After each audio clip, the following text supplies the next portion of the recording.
Assalamu alaikum wa rahmatullahi wa barakatuhu. Hürmetli kardeşlerim, Ramazan ayına 8 güne kın kaldı. Rabbimiz Allah şu 8 günni yaxşı azirlikte o'tkazishga nasip eylesin. Bizga Ramazan ayına kelgan vaqtda to'liq iman bilan xastarli bo'lib kelirga nasib etsin. Tan bir hadisni o'qiymiz. Aytgan payg'ambarimiz Muhammad sallallohu alayhi va sallam: "Man soma yawman fi sabilillah."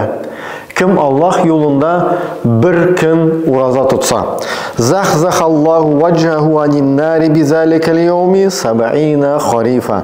Allah subhanahu wa taala şu bir gün uraza beraberine bu kişini cehennemden 70 yıl jiraklığına jiraklaştıra. Bir gün uraza 70 yıllık yol jiraklığı. Yol jiraklığı. Ne diye yol? Kupma. Nerse bilen barabız? Maşina bilen barabız mı? At bilen barabız mı? Samolyot bilen barabız mı? Belki raketa bilen barabız mı? Şu 70 yıl diyene bir. Belki yaktılık tizliği bilen barabız mı?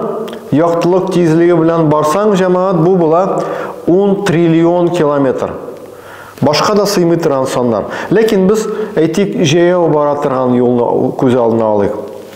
Jeyeo kişi barsa, 70 yıl jeyeo barsa, bu kelip çığa 1 milyon kilometre şamasa. 1 milyon kilometre şamasına Allah Teala seni cehennem otlarından jiraklaştıra. Bir gün oraza 70 yıl. Ramazan ayında 30 gün tutabız.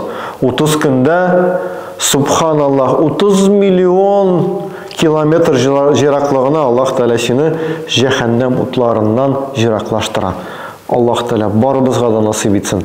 Barımızga da şu Ramazan ayların isenlik, iminlik bilen, sağlık bilen tutarga hem şu savaplarga erişirge nasip etsin Rabbimiz Allah. Assalamu alaikum ve rahmetullahi ve berekatuhu.